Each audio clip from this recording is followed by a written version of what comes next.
Now, Sonic the Hedgehog can be a pretty divisive series, to put it lightly. Stop hating on Sonic! Some people love it, some crazy people hate it. But if there were a narrative around the series that plagued online discussion for the longest time, it would have to be that the Sonic franchise started to go downhill the second they made the jump to 3D. Of course, we as a society have begun to move past this nonsense. Sonic Adventure is a great game. Dated as all hell. But Sonic's first string of 3D outings were highly praised at the time of release, as well as being massive commercial successes. Yet for some reason the narrative online always seemed to be about how perfectly simple the 2D entries were, how brilliantly all their mechanics came into place to create a set of some of the best platforms ever developed. But when Sonic went to the scary third dimension, this simplicity was lost. The basic, easy to pick up and play control scheme has been made infinitely more complex when taking the added access into account. The games were too fast. Sonic had become impossible to control without careening off the side of the stage. Bottomless pits became the player's biggest enemy over, well, the actual enemies. What were they thinking? Now, this isn't a video about Sonic's jump to the third dimension or whether or not you can justify these criticisms. Not fully, at least. Instead, I wanted to talk about something I've noticed for years, which led to a question I've had in the back of my mind for the longest time. Yet, I could never really figure out the answer to. At least, not until today. And that question is, why are people so bad at Sonic games? The 3D ones, specifically. But first, sleep much? In this economy? Personally, I have been getting fantastic sleep now that I've got this Manta sleep mask. This video is sponsored by Manta. With brighter days ahead, Manta has never been more essential. There's nothing worse than ruining your sleep schedule due to sunset coming much later in the day at this time of year. It's times like these when a sleep mask is incredibly helpful in taking control of your sleep space. My Manta mask has been amazing to use. I personally got the Sound Mask, which is super comfy to wear, and even has these Bluetooth speakers so you can listen to whatever helps you get to sleep. Better yet, check out my link below to go to their website and get 10% off with code SPLASHDASH. And better yet, if you end up getting the Sound Mask like me, you're automatically going to be given a 50% discount on a second one. Everybody sleeps, it's the perfect gift! So once again, be sure to check out Manta in the description below, and use code SPLASHDASH for 10% off. And thanks Manta for sponsoring this video. It's almost comical how 9 times out of 10 when you see a person spout this rhetoric of how bad the 3D Sonic games are, you'll see that exact same person play the game, and they suck at it. It makes you wonder in certain cases, is the game actually bad, or are you? Obviously, that doesn't work in every case. Being bad at a game doesn't always mean it's some misunderstood masterpiece you just don't get. And you can be a pro Fortnite gamer at certain games and still think they suck. But my perspective comes more so from noticing an almost unwillingness to engage with a Sonic game's mechanics, and then proceed to call it terrible when said game rightfully punishes them for it.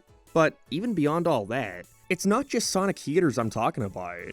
There just seems to be something about 3D Sonic games, the early ones specifically, that give them a much higher barrier of entry compared to his contemporaries like Mario or Crash Bandicoot. I have extremely vivid memories of letting my little cousin play through Sonic Adventure 2, Heroes, and Generations after we sped through most of the Mario games. And there was just something about it he didn't get. I noticed when he died he'd get much more agitated than he did when playing other games, as if he felt the deaths weren't his fault. Not to say there's no kid out there who could pick up and play these Sonic games. I was that kid, but it's certainly a lot harder to get into for the average person. In fact, this thought came to me while watching 2 videos. The first was an IGN clip of the cast of Sonic 3 playing City Escape, where Ben Schwartz, who's meant to be promoting what's basically Sonic Adventure 2 the movie, says, Well, I got the game to play on Xbox, and I found the controls to be so difficult that I watched a playthrough. And the second being a very old stream the official Sonic social media did with current Sonic voice Roger Craig Smith, in which they similarly got him to play through City Escape. Went about as well as you could imagine. Oh, come on! Is this why everybody likes City Escape? I'm hitting A when I should be hitting Sonic X. angered the police, so... Why am I, like, oh, look. So I'm pressing the button as soon as I get to it, and it's not happening. Oh, come on! It's so not fair! I pressed the B button! They're math, but... Oh! Okay, you can do this. You're gonna take... Come on! Oh! Why did I do that? Why did I do that? You should have told me not to do the homing attack. This is really frustrating. When it comes to City Escape, the funniest part to me is that 9 times out of 10, it's the same moment that stumps people. The same moment where their skills are put to the test, and more often than not, it results in their death. That section is...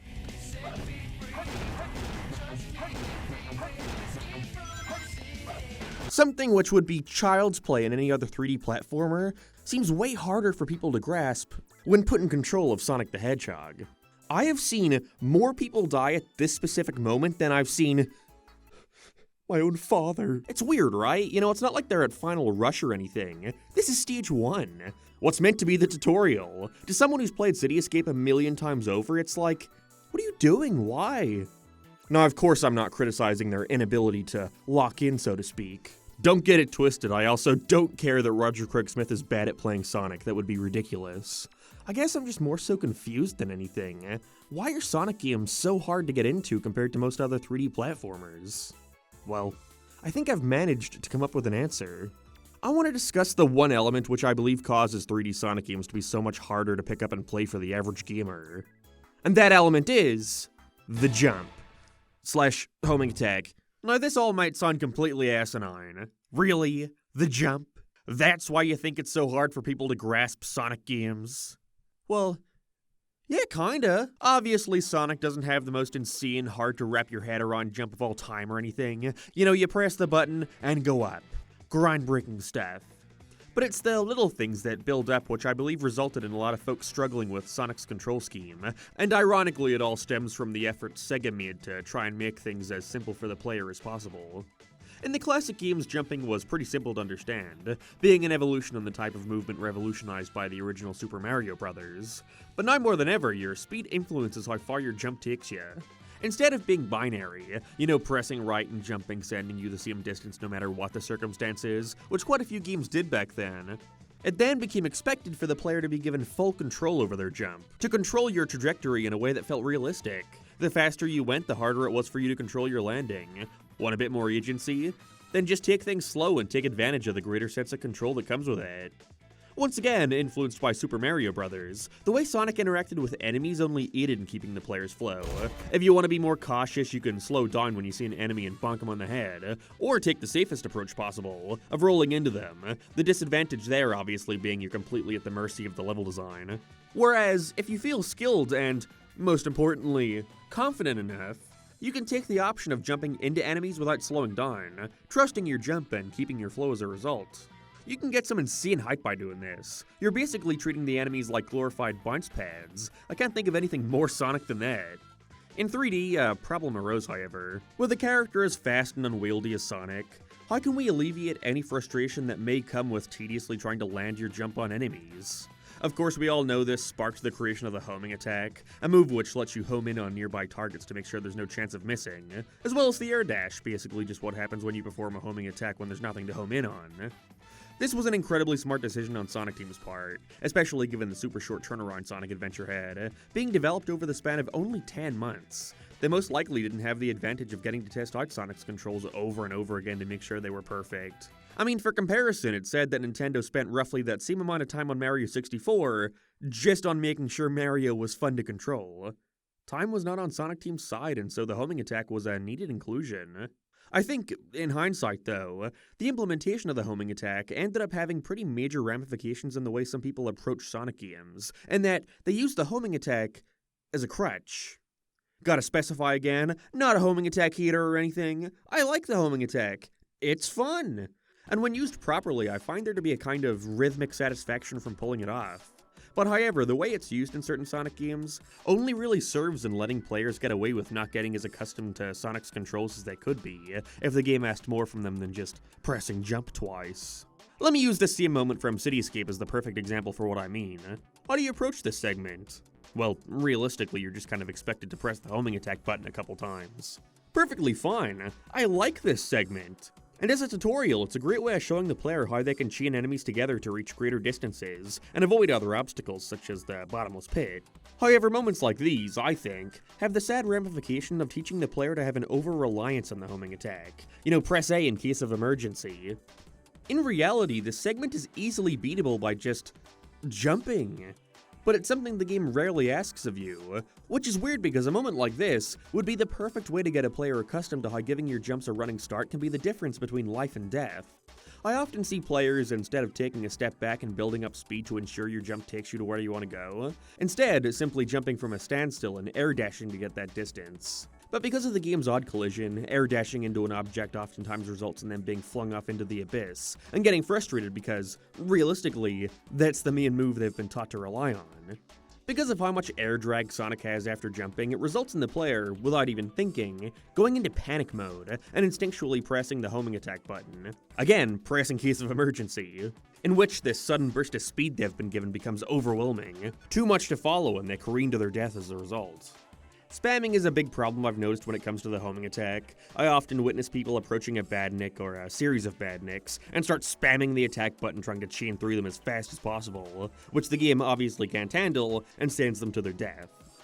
This is because in the early 3D games, Sonic's homing attack went at an arc. It was as realistic as something as absurd as an air dash could be, sending Sonic downwards because gravity and stuff. But because Sonic no longer gets as much of a bounce from attacking as he did in the 2D games, he doesn't have enough height for the game to register the other enemy being within range. You're generally only able to homing attack stuff below you, or at the very least on your level. The game attempts to teach the player this through the first boss, Bigfoot, in which you have to specifically homing attack his cockpit in order to do damage. Like that segment from City Escape, I cannot begin to tell you how many times I've watched someone try to beat this fight by just spamming the homing attack button when he lands and hoping for the best, not realizing by holding down the jump button, Sonic goes much higher than just by tapping it. This becomes even more of an issue for the people unable to catch on to the fact that you can hold down the button for added height after using the homing attack, allowing you to go much higher in the air and therefore giving the game more of a chance to detect other enemies. The first boss of SZ2, while incredibly basic, I can appreciate at least attempting to try and help the player understand the basic power of their jump. You even get the chance to attempt to hit him early by jumping on top of these wooden crates, and holding down the button to try and reach him as he flies by. But it's something I rarely see new-time players pick up on, getting frustrated that the game won't allow them to hit the bosses that take damage. And while it would be easy to blame the player for this lack of skill, at a certain point I have to wonder if it's partially on the game for not communicating this better. That's a slight issue with Adventure 1 and 2. Despite me loving those games and appreciating their confidence in just throwing the player right into things, what they miss there is a more overt tutorial that shows the player how to grow accustomed to a character like Sonic, a character undeniably harder to control than most other platforming mascots. People oftentimes criticize the first adventure game for beginning with a boss fight, but I get completely why they did that, putting you in an enclosed area and giving you a clear target to defeat in order to get used to this newfangled homing attack. But what I think they miss out on with this is a chance to let the player get used to platforming as Sonic. Kind of important in a platformer. I don't know, maybe a boss against Chaos Zero where he's constantly evading you would have been better. You're sent down a linear path as he runs away causing destruction in the streets. You being forced to platform around it before reaching him at some kind of destination, in which they finally show you how the homing attack can be used to aim at targets. Shows you how to effectively perform the homing attack, while still not overemphasizing that compared to general platforming. Seems like Sonic Team eventually came to realize the fact that a lot of players struggled with 3D Sonic games, and decided to take action to make them more readily accessible to a general audience. So what did they do? Improve his controls? De-emphasize spamming the homing attack and make the importance of learning how to control Sonic easier? What do you think? It seems like the approach with fixing player frustration started with them making a move like the homing attack freak the player out less. With each game it got slower and slower, so they can more easily prepare for whatever move is right to make next. They got rid of its arc. Instead it now sends you straight, so now you can more easily use it as a way of making sure you can make it over bottomless pits. They eventually made the air dash distance super pitiful, ensuring it doesn't cause you to lose your bearings because of how far it sends you. Until today, where the air dash is no longer a move Sonic can even perform, being replaced with the much simpler to grasp double jump. A great inclusion when it comes to crossing great distances, but still doesn't make me shake the feeling that this is being used as some kind of leeway for folks who aren't capable of reaching their goal within a single jump. Not a bad inclusion, it's rather helpful. But it's so helpful that platforming has become a tad mindless. There's very little incentive to get good at controlling Sonic's jump because now you have a second jump to correct yourself. And the homing attack has somehow become more of a crutch than it already was. In another universe somewhere, there's an evil, fucked up Sega who with each new Sonic game de-emphasized the homing attack, allowing for it to be used at what it was always intended on being, an aid. A little bit of help for aiming such a fast character in 3D. Not his primary function. Overall, I like Sonic Frontiers, but it's hard not to deny that for a majority of time spent in these massive open zone environments, all you're doing is pressing a single button. They've even simplified the range even further, by allowing you to now hit targets from below Sonic, removing any sense of realistic physics by having Sonic awkwardly shoot himself upwards. Like, okay, let me do a test. When approaching the 4th island, I was really excited to see how they would tackle you climbing these truly massive towers. Oh boy, what have I got to do to get up there? Alright guys, alright gamers, here's how many button presses it takes me to get to the top of one of these towers in Sonic Front. It's so big I can't even view the camera that high. Jump. Jump. Oh. Okay. Jump. Jump. Jump. Jump. Jump. Jump. Jump. Jump. Jump. Homing, homing. Jump. Didn't even use that jump, I wasted it. Homing attack, homing attack, homing attack, homing attack, homing attack, homing attack, homing attack.